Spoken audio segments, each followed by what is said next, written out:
Ladies, fellas, and everything in between.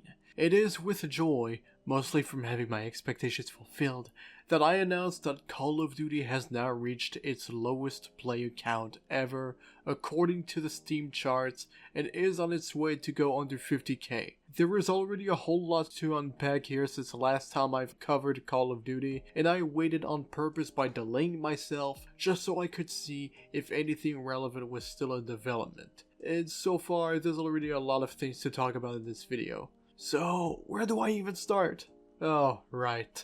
Let's start with Activision, who has finally raised their little white flag by admitting that they have indeed used AI to develop most of Black Ops 6. First off, let's start with the obvious, something that we've all known for a while now, but Activision would always deny it until recently, all thanks to Steam having put in place a policy where you are obligated to disclose that your game is made by AI or has had its development process assisted by AI. AI-generated content disclosure. The developer described how their game uses AI-generated content like this. Our team uses generative AI tools to help develop some in-game assets. So here they say that they use AI to develop some game assets, and keep this in mind, keyword being some. How much is some? We don't know. It could be a small portion, just like how it could be a huge majority of the game being developed by AI, and there's a good chance that it might be the case. If you take into consideration some image posters for events, the voice chat moderation, the fact that most voice actors have left since they weren't protected from AI vocal training without their consent. And just by seeing the current state of the game, I am led to believe that those 4 years of development cycle that Treyarch and Activision love to flex so much, most of this development time was probably led by AI. You know that your developers, and mostly anyone behind Black Ops 6, are incompetent because you've been too focused on DEI rather than merit, talent, and experience, so you had no other choice but to stoop as low as implementing AI to the development process, and not just that, but also try to hide it from the community or anyone calling you out on it for as long as possible until, like I said earlier, Steam made a new policy regarding AI generated games, which pretty much broke the camel's back and forced you to disclose that yes, Black Ops 6 was partially, or even maybe mostly, made by AI, which again is something we've all seen coming for a long ass while ever since the game was released. And you can see that they're not even trying to hide the fact that they use AI to promote their games. For example, you got some titles owned by Activision such as Crash Bandicoot, Guitar Hero, and obviously Call of Duty, being produced as mobile games that are clearly nothing more but AI slop. But hold on, it gets worse. Because if you try to install one of those apps, you don't even get the game. Instead, you get a survey that asks you a couple of questions. Most, I assume, being on whether or not you're interested in seeing this game being brought to you. Well, if I was to be honest, I would love to see a game with this concept, as long as it's not generated by AI. And yet here we are. That right there is a desperate attempt of false advertising, and I'm not gonna stand for that. You're displaying an upcoming COD Zombies mobile game, which, trust me, I would love to have another COD Zombies mobile game on the store, which I'm certainly interested to see, but if it is going to be made by AI, that's where you'll lose me, Chief, because this right here just isn't it. You are a billion, or even maybe trillion-dollar company. Why can't you just hire real artists to do the work for you? That way your marketing is going to look more authentic, and you'll bring in a whole lot more money since people will be interested to see what you got to offer, instead of turning around and dip upon seeing that all you have to offer is some garbage AI generated slop. That right there shows that Activision, despite having a nearly infinite amount of money, will still choose to cut corners instead of putting actual effort and passion into their projects, which is the greatest example of corporate greed you could ever see in the gaming industry. This has been ongoing since Modern Warfare 2019. 6 years that they've been going at it. And sadly, I don't think is going to stop anytime soon. Maybe they're finally starting to get the message, but I don't know, I guess I'm just having some wishful thinking.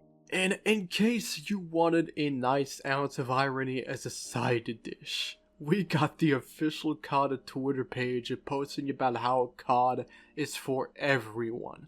Basically just celebrating International Women's Day. Now, when you think about it, it's a heartwarming message, because it's supposed to tell you that no matter what your gender is or what you identify as, Call of Duty is for everyone. That is until you remember that this is Activision that is behind Call of Duty, and that a few years ago, this is the same company that was under legal fire for sexual assault within their workspaces that got so bad to the point where a 32-year-old woman who was a finance manager for Activision took her own life because of all the sexual harassment that she'd go through whenever she was at work within the Activision headquarters. What a bunch of fucking hypocrites. We still haven't forgotten how you treated your female employees in your workspaces, just like how we haven't forgotten about how you'd prioritize hiring on gender and ethnicity rather than talent and experience.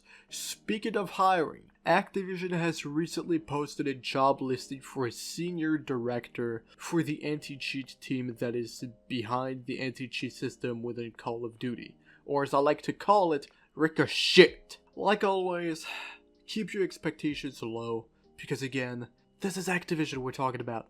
They do not have a positive track record at all, and if anything, things will probably not change a single bit. Anyways, back to the topic. Activision was only celebrating that day simply because they want to make women feel included, all for the sake of making more money, instead of actually willing to include them within the COD community genuinely. Activision clearly doesn't care about women, like how we've seen a few years ago, and they never fucking will. Now, tell me, viewer, what exactly did you notice between all of those three topics that I talked about in this video so far? Go on, think about it. I'll be right here, waiting for an answer. Let me give you a hint. They were trying their best to hide the fact that AI got involved in the development process in order to protect their pride. They're out there doing false advertising by giving you surveys instead of mobile games. And they joined in on celebrating International Women's Day just because they saw a huge profit potential off of it. I could be talking about how Activision is well on its way to represent the 7 deadly sins or something, but that is not the point, although it is still a good point regardless. But the point I'm trying to make is that no matter where you look, no matter what your stance is within the COD community, I think we can all, or at least most of us, agree on one thing. Activision is desperate by doing everything they can, all in the name of profit and player retention, and you'll soon see why. So, Verdansk has become such a huge deal for Activision, the make or break kind of big deal, to the point where if Verdansk fails to have a sufficient amount of players add up into the charts, Warzone will no longer exist or have support by sometime in 2026. And let's be honest here, Verdansk is 100% guaranteed to fail in that monumental task, because when you think about it, Warzone peaked in 2020 because of two things. One, it's free to play, but two, most importantly, the game released shortly before or during the COVID pandemic when everyone was forced to stay inside their homes all day, every day. So of course Warzone would have such a phenomenal player count during that time. And look, I'm going to be completely honest and harsh by saying this, but I wouldn't really shed a tear if Warzone was to end because of the fact that Activision treated Warzone like their golden child ever since its release, to the point where every Call of Duty game that would come out afterwards, such as Black Ops Cold War, Vanguard, Modern Warfare 2, Modern Warfare 3, and Black Ops 6, would be treated as nothing more but a side dish to be served with Warzone. Each Call of Duty title suffered so much by having their potential taken away because of how most of the development focus went on to Warzone. So I think that if Warzone was to eventually see the sunset, it would be a sacrifice that would make Call of Duty better in some way. And I did hear via the Ghost of Hope that multiple people will lose their jobs if Warzone was to fail, but here's the thing. Why don't Activision just transfer those people to work on either multiplayer, zombies, and all of those game modes, really? More development focus on those core game modes would be really appreciated, as they won't have to rely on AI so much, since there will be more devs working on those game modes. But again, I suppose it's just a wishful thinking on my end, because despite the fact that I want to see Warzone fail, because of how I believed it would change Call of Duty for the better hopefully, I do not want anyone to lose their job. Even if I believe that they're not fit for it because of, DEI, they still landed the job somehow, and obviously they gotta keep a roof over their head in one way or another. So in short, what I want is for Warzone to fail, but have those Warzone devs transferred onto other game modes to work on, so that they can keep working in order to maintain a stable life on the financial side of things. It was good, y'all. Kether from the future here with an update. So while I was recording my script video, I went ahead to take a look at the player count, and it is now under 50k. Like I said at the beginning, with a player loss already looking to be on its way to be bigger than last month, which is currently 6.5k as of me recording this. I did also take a look at the Verdansk trailer as well, and I gotta say that despite the fact that the trailer looks majestic and very well done, where you can obviously tell that it's thankfully human made rather than AI generated, for fucking once, it's certainly not going to change the fact that Verdansk will not be enough to save Call of Duty. And with the enormous amount of issues that there is in the game that obviously we all know about, if Season 3 doesn't hit it out of the park, then Black Ops 6 is pretty much doomed, and so is Warzone as well. Unless they pull a completely miraculous 180 that'll suddenly save the game, which, considering how the Black Ops 6 cycle went so far, it's most likely not going to happen. Anyways, with that being said, thank you guys very much for watching this video. If you guys liked what you saw, make sure to leave a like, comment, subscribe, as any form of support means a lot to me. If you want to show some extra support, make sure to also become a channel member if you're willing to do that as well. In return, you will get some exclusive perks so that I'm certain will make it worth your time and money. I will personally make sure of it. But anyways, make sure to also turn on the notification bell so that you guys don't miss out on any of my future videos. This was Kether, talking about Call of Duty once again, and its many issues as well.